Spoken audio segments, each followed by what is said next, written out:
Okay, hello, my name is Lauren. If this is your first time being acquainted with me, welcome. Welcome to my channel. I am somebody who is learning and is teaching people what I learned.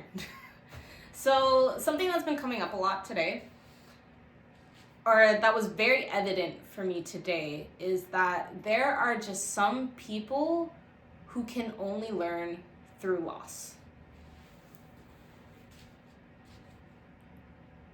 Okay, I'm gonna take that statement back a little bit because I don't want it to sound like these people will only ever learn through loss.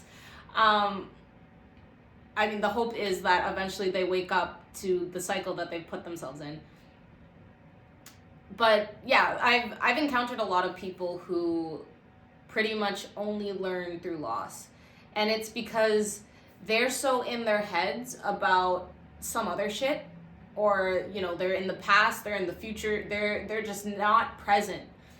And even though something could be happening presently that's calling for their attention, they're not going to actually put attention on it until it actually leaves.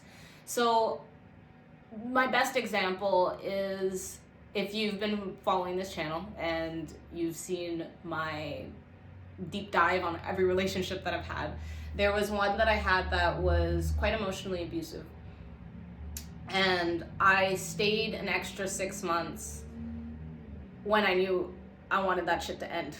I tried to break up with him, and then he said, he had the awareness. He was like, okay, I understand exactly what I've been doing to you.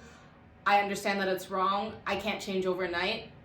Pretty much give me some grace, which I did for way, way, way too long. But yeah, I had to get to a point where I realized that it doesn't matter.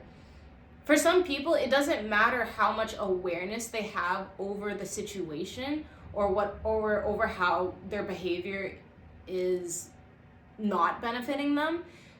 Sometimes they will only get it once you leave. So we're going in the example of relationships right now, because I mean, that's my most prominent ability, or not ability, what's the word? My most prominent example, life example that I can give you. Because yeah, there are some people where if you keep enabling them, they'll just figure that they can just keep going however they were, and it's okay, because at the end of the day, you're not gonna leave. And yeah, that's some toxic ass shit. Unfortunately, a lot of people don't want to work on themselves, and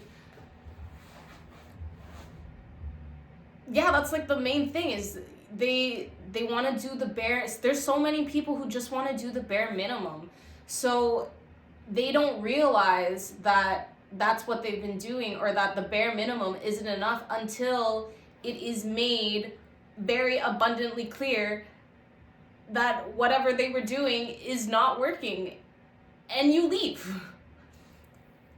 And I think, yeah, it has something to do with presence.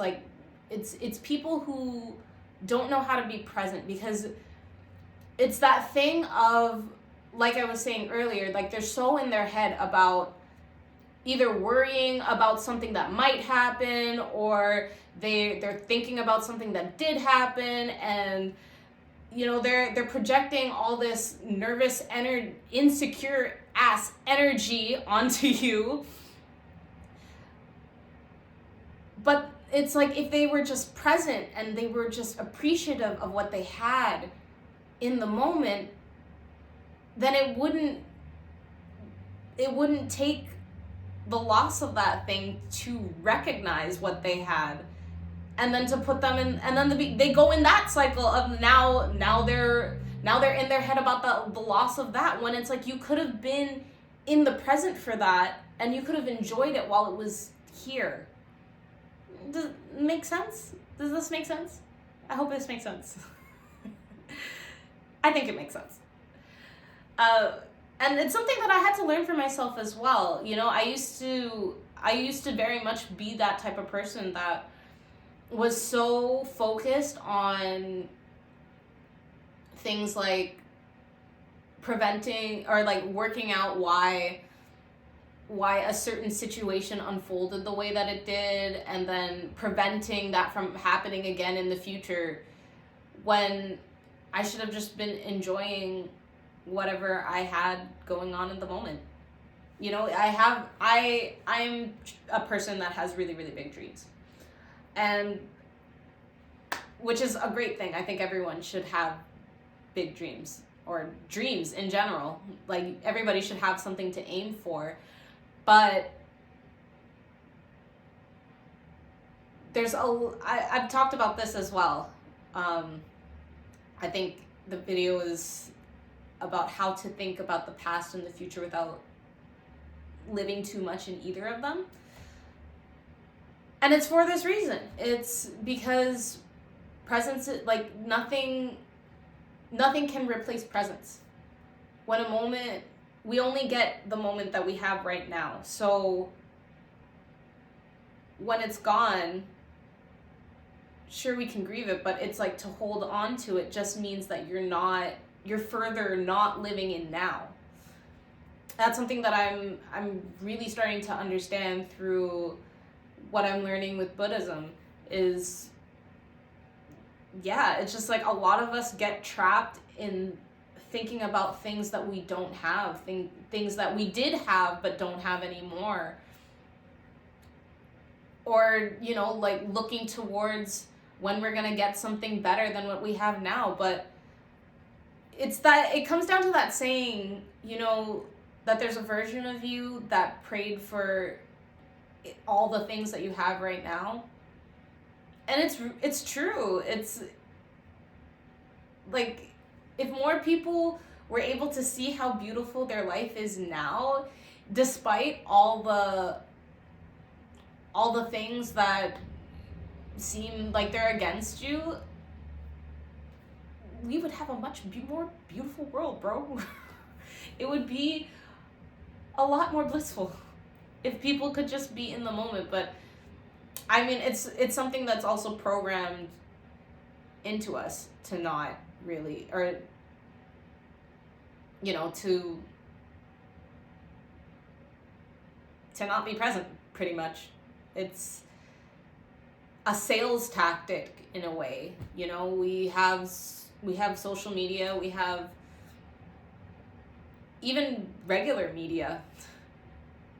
It's just like everything is kind of centered in such a way where we just don't pay attention to now. And that's not saying that it can't be used for now, because of course, like, you can have a conversation with somebody about something that you saw on the news or in social media.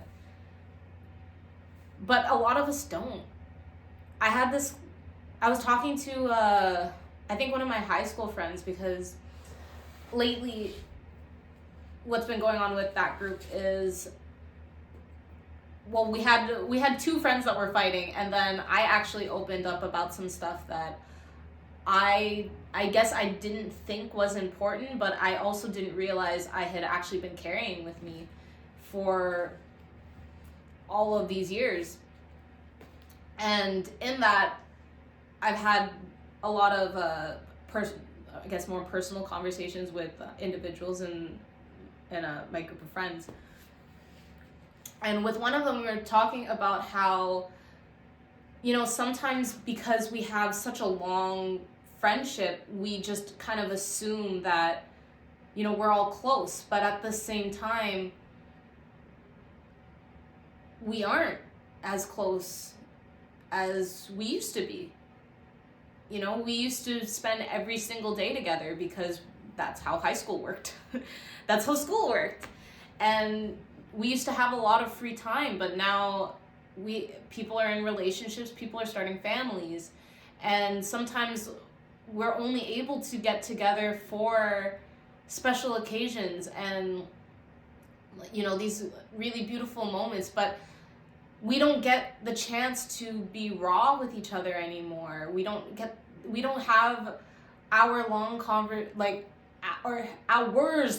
conversations about shit that's on our mind or what's troubling us, because it just feel, you know, it's like it just feels like that's not something you bring to a party. And with my group of friends now, what we're doing, by my suggestion, I gotta give myself credit.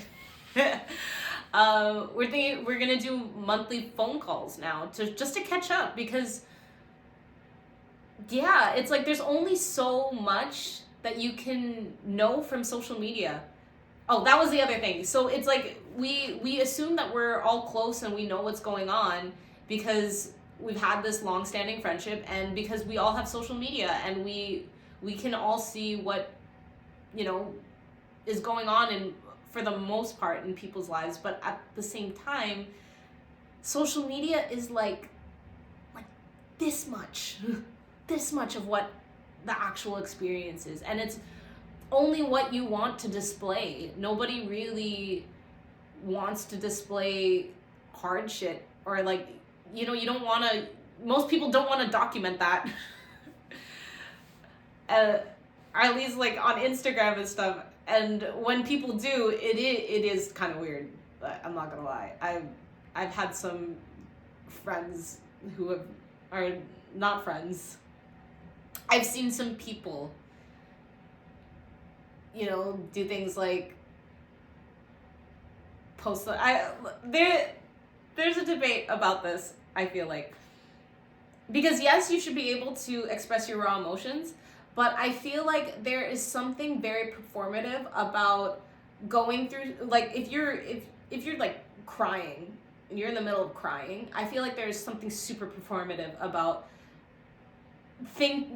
stopping to be like, you know what, I gotta go grab the camera, I gotta go display myself crying, and then I'm going to post it for other people to view me cry. There's a level of that that's just like, maybe no. Maybe that's not healthy.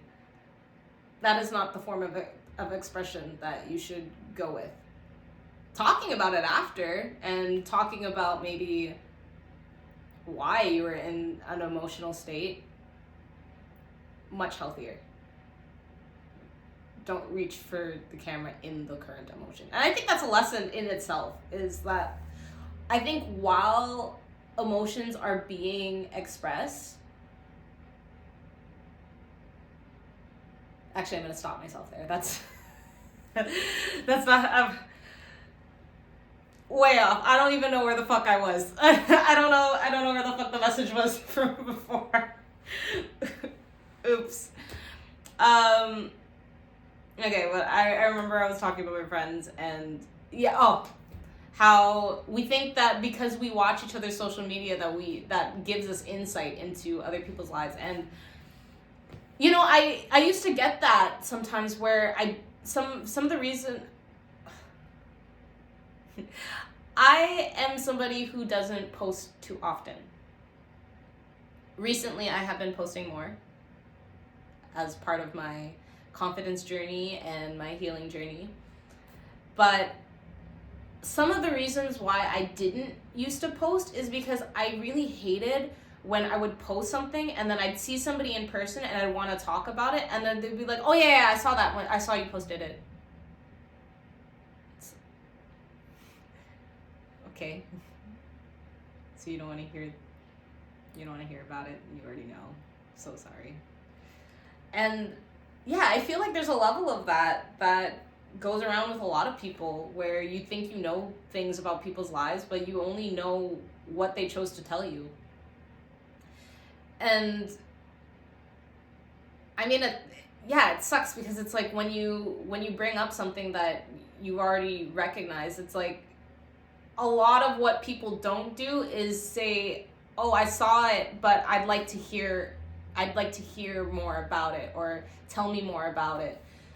You know, like, invite conversation. I think this is something that I've also noticed that I have trouble with is I am not a small talk person. I am a deep conversation type of person. I appreciate talking about things and people's perspectives on things, how things make them feel. I like hearing stories. And there are some people who just don't want to engage in that, and that's okay. That's okay. I should not be in my head about it, which is something else I'm dealing with, or I have dealt with, I guess, over this weekend. Yeah.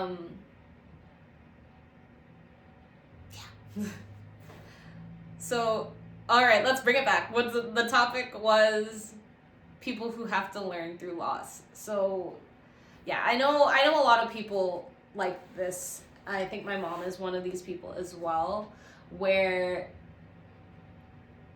yeah, they just spend so much time worried about things that are not happening now that they don't realize what's happening now. And then when it's gone, then they're overthinking about that. And if you find that you are involved with somebody in a cycle like that, I guess the message here is it's not your job to get them to understand how to be present.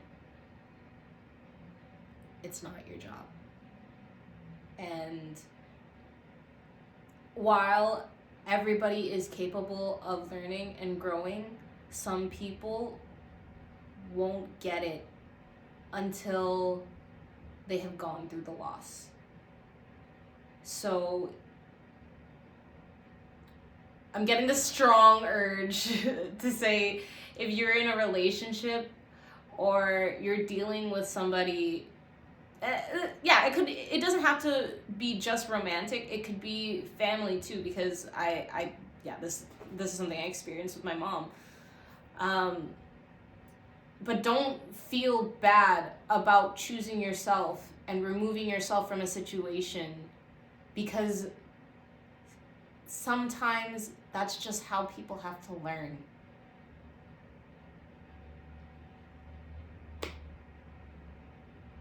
That's it. That was the video. I really hope you found this insightful. I hope it made sense. And yeah, I hope it brought you some sort of clarity. So thanks for listening. Thanks for rocking with me. And until next time, bye.